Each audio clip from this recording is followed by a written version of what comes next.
शाहू महाराजांची जयंती दिल्लीत पहिल्यांदा संसद भवन मध्ये जर कुणी सुरुवात केली असेल तर हा संभाजी छत्रपती आहे. आजपर्यंत एकदाही शाहू महाराजांची जयंती ही संसद भवन मध्ये पार्लमेंट मध्ये झाली नव्हती. ते मी सुरुवात केलेली. मला हे प्रोग्राम येतो शिकवत.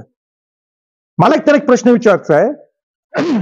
एक यासीन भटकळ हा अतिरेकी होता. अतिरेकी आहे. इंडियन मुजाहिदीन संघटनेचा तो सदस्य आहे. जर्मन बेकरी जो बॉम्बस्फोट झाला त्याचा मुख्य आरोपी आहे. 7-8 ठिकाणी ते आज भारतात जे बॉम्बस्फोट झाले त्याचा तो प्रमुख आहे. प्रमुख म्हणजे तो त्याचा मुख्य एक भाग होता त्याचा. हा यासीन भटकळ विशाळगडला राहिला होता ही त्याची नोंद आहे. एवढा मोठा अतिरेकी राहिलाय कुठे विशाळगडवर किल्ल्यावर. त्यावेळी हे महाशय कुठे होते?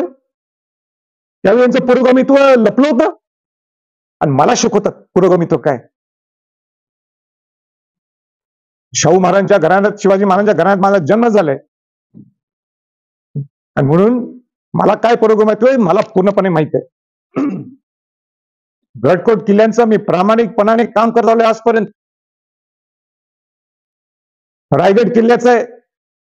तुम्ही किती गडकोट किल्ल्याला पैसे दिले? तो 5 कोटी रुपये मी विशाळगडला दिलेत पुरातत्व खात्याच्या माध्यमातून. रांगणा जिथं तारा राणींचं वास्तव्य तिथं होतं ते 5 कोटी सुद्धा कोणी दिले नाहीत. माझ्या प्रयत्नात गडकोट किल्ल्याच्या पुरातत्व खात्याच्या माध्यमातून दिले हे ते दिसलं नाही. मग गडकोट किल्ल्यांसाठी मी प्रामाणिक प्रयत्न करायला नको? अतिक्रमण निघण्यासाठी माझा प्रयत्न नसावा? 1.5 वर्षापासून मी मागे त्यावेळी तुम्हाला 1.5 वर्ष पालकमंत्रीत्व तुम्ही असताना तुम्हाला किंबहुना आणि इथल्या नेत्यांना दिसून येते का सरकारने सुद्धा का गांभीर्य घेतलं नाही? का प्रशासनाने गांभीर्य घेतलं नाही? जे तुम्हाला माहित होतं मी येणार आहे तिथं सगळे शिवभक्त येणार आहेत. आक्रोश आहे शिवभक्तांच्या मध्ये. का तुम्ही यंत्रणा लावली नाही? आक्रोश दाखवणार आहे शिवभक्त कारण की त्यांची जेन्युअनली तो अडचणीत आहे. अडचणीत आहे म्हणण्याविषयी बघायला लागलं ना काय चाललंय विशाळगडवर. अहो ज्या विशाळगडनी शिवाजी महाराजांना संरक्षण दिलं, रक्षण केलं, स्वराज्याचं रक्षण केलं, ज्या विशाळगडमध्ये छत्रपती शिवाजी महाराजांच्या बरोबर छत्रपती संभाजी महाराज, छत्रपती राजाराम महाराज, तारा राणींचं वास्तव्य होतं.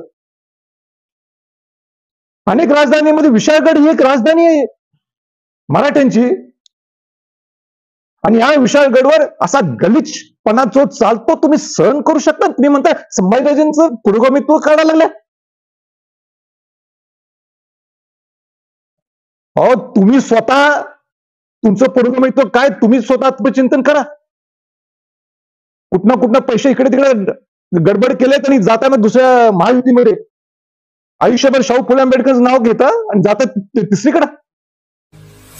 आपल्या परिसरातील महत्त्वाच्या बातम्या पाहण्यासाठी आमच्या सत्यविचार.in न्यूज चॅनलला YouTube वर सबस्क्राईब करा आणि बेल आयकॉन प्रेस करा.